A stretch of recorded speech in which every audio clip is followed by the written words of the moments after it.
Bom dia, gente. Hoje é segunda, estamos começando uma nova semana. E faltou um pedacinho ontem do texto.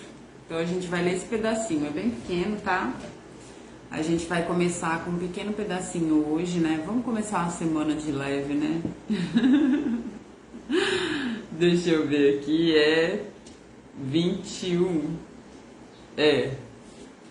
2 Samuel 21, vamos orar? Pai, em nome de Jesus, muito obrigada, Senhor.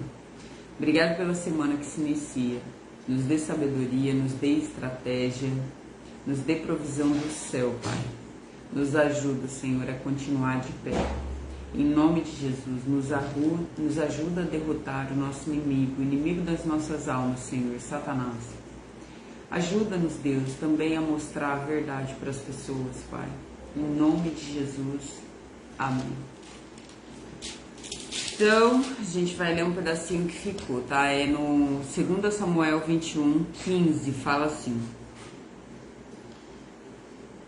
Houve outras guerras entre os filisteus e Israel.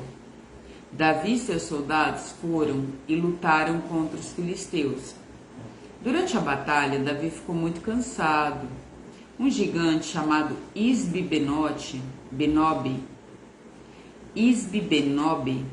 tinha uma lança de bronze que pesava mais ou menos 5 quilos e estava usando uma espada nova.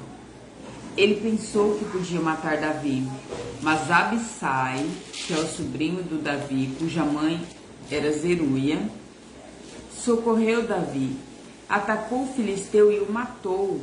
Então os soldados de Davi fizeram uma promessa que nunca mais deixaria que Davi saísse com eles para a guerra. Eles disseram: o Senhor é a esperança de Israel e nós não queremos perdê-lo.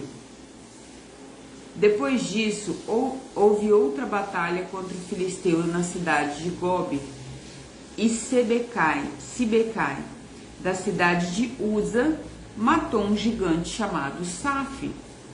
Houve mais uma batalha contra os filisteus em Gobe, e Elã, filho de Jair, de Belém, matou Golias, da outra cidade de Gade.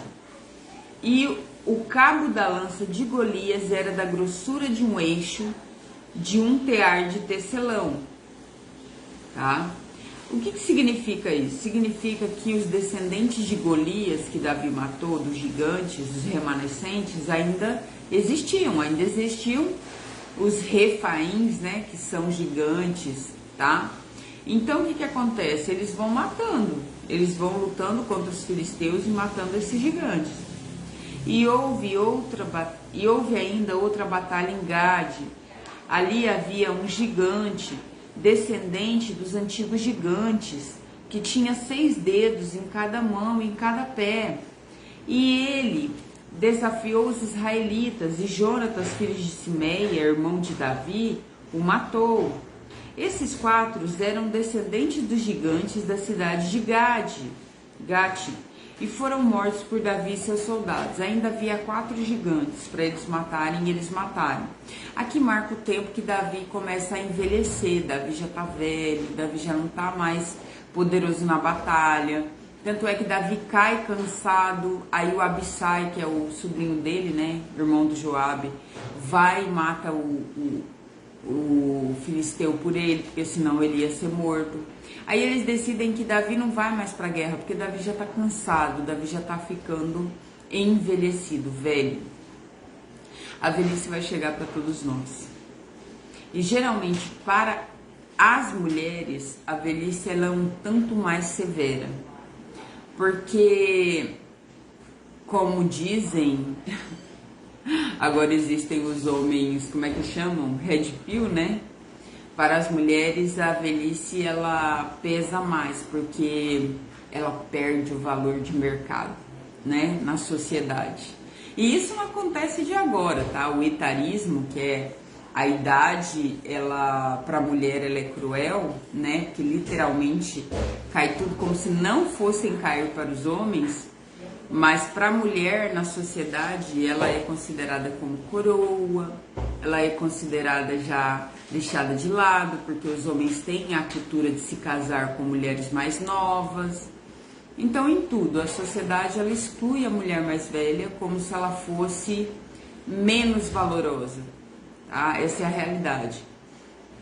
Mas para Deus isso não significa nada, porque não existe tempo hábil para Deus.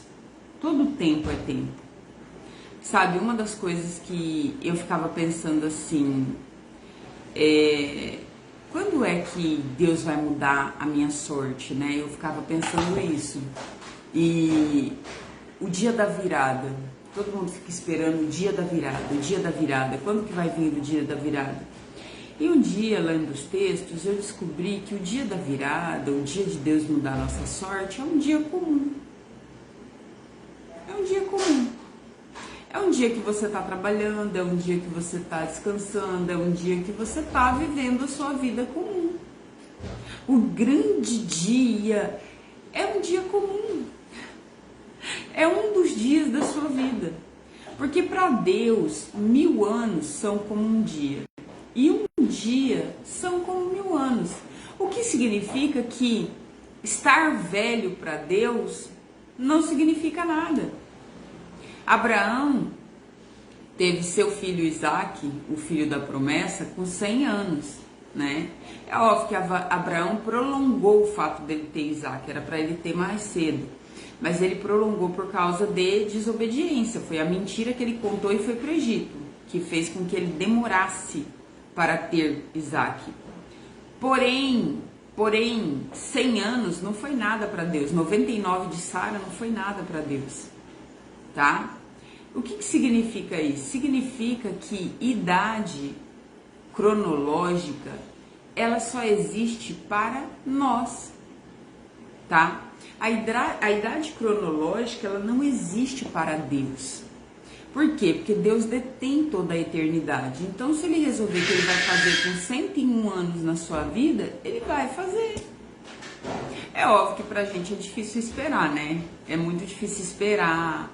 Ai, Senhor, ai, meu Deus, a gente sente o peso da idade chegando. Mas, pelos dias cansados, porque nós somos matéria.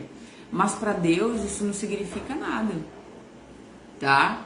Teve homens que ficaram ricos aos 80 anos, mulheres aos 60, sabe? Mudaram a vida aos 60, aos 70. Ou seja, a idade não é um impeditivo para Deus fazer nada na nossa vida, tá? Então, o que é para os homens que eu falo sociedade, como desvalor, né, como algo de desvalor, para Deus não significa nada. Então, você não está atrasado, você não está ficando velho demais para algo, seja para casar, seja para ter filhos, seja para... Você não está ficando velho demais para isso. Porque Deus pode operar aonde Ele quiser, tá? Aonde Ele quiser operar, Ele opera. Tem mulheres operadas que têm filhos, certo? Certo. Como é que foi que aconteceu? Ah, desgrudou, descolou. Não, era colado, era grudado, era cortado. Deus permitiu. Sabe? Então, Deus pode fazer o que Ele quiser fazer, na hora em que Ele quiser fazer e ponto, tá? A idade cronológica só existe para nós, para Deus nada é impossível.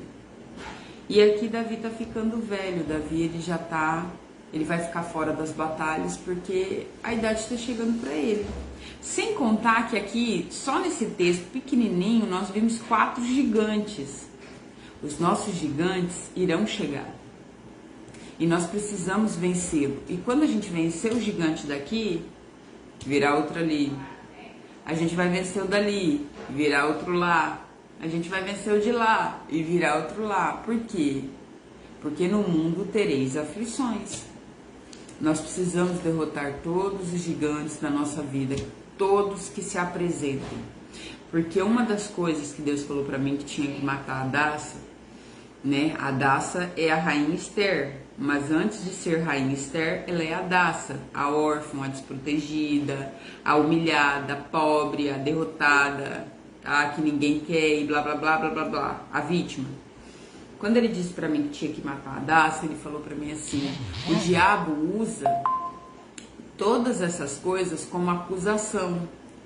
E os filhos, eles são livres, não há mais acusações para aqueles que estão em Cristo. Mas se você não se livrar destas coisas, se você não se livrar de tudo que o diabo pode usar para te acusar, tá? Porque tem coisas que nós precisamos passar, como a glutonaria, né, o pecado da gula, como a preguiça, como, sei lá, o medo dos outros falar mal da gente. Essas coisas nós precisamos passar. Não é Deus que precisa passar, somos nós que precisamos derrotar esses inimigos, esses gigantes. Então, se a gente não passa, o diabo continua tendo acusação sobre nós. E nós precisamos não dar mais poder ao diabo.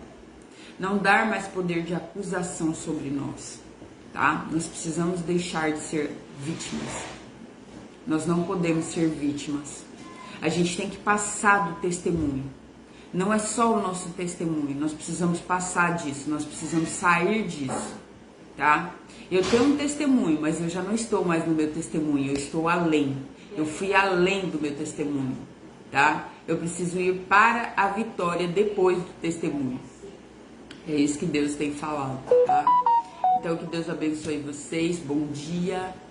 Fiquem com Deus. Tchau.